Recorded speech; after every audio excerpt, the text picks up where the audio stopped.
Hotel নির্মাণের অনুমোদন, কিন্তু নির্মাণ কাজ এগোচ্ছে বাণিজ্যিক ভবনের আদলে।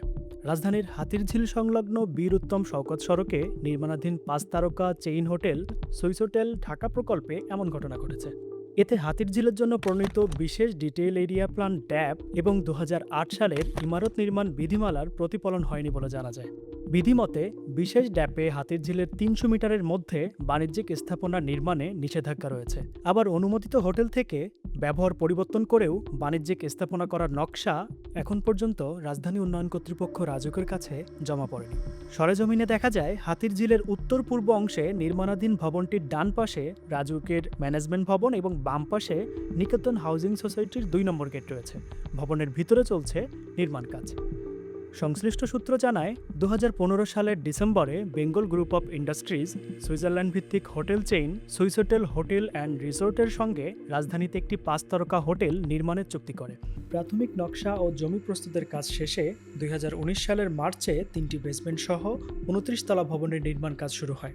জানা যায় হোটেলের অনুমোদিত নকশা থাকলেও বর্তমানে সেখানে পূর্ণাঙ্গ বাণিজ্যিক ভবন নির্মাণ কাজ চলছে।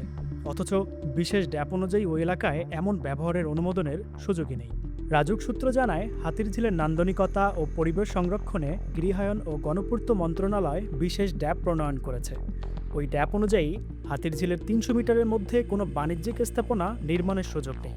একই সঙ্গে ২০০৮ সালের ইমারত নির্মাণ বিধিমালায় স্পষ্টভাবে বলা আছে, যে উদ্দেশ্যে স্থাপনার অনুমোদন নেওয়া হয়েছে তা পরিবর্তন করে অন্য ব্যবহার করা যাবে না।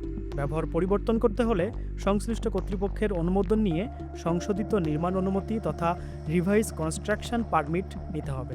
এ বিষয়ে জানতে চাইলে রাজুকের প্রধান নগর পরিকল্পনাবিদ মোহাম্মদ আশরাফুল ইসলাম citizen24.com-কে বলেন, হোটেল থেকে বাণিজ্যিক ভবন করা হচ্ছে কিনা সেটি আমার জানা নেই। সংশ্লিষ্ট এলাকার অথরাইজড অফিসার ভালো বলতে পারবেন। তবে অনুমোদিত ব্যবহার পরিবর্তন করতে হলে রিভাইজড কনস্ট্রাকশন পারমিট নিতে হবে।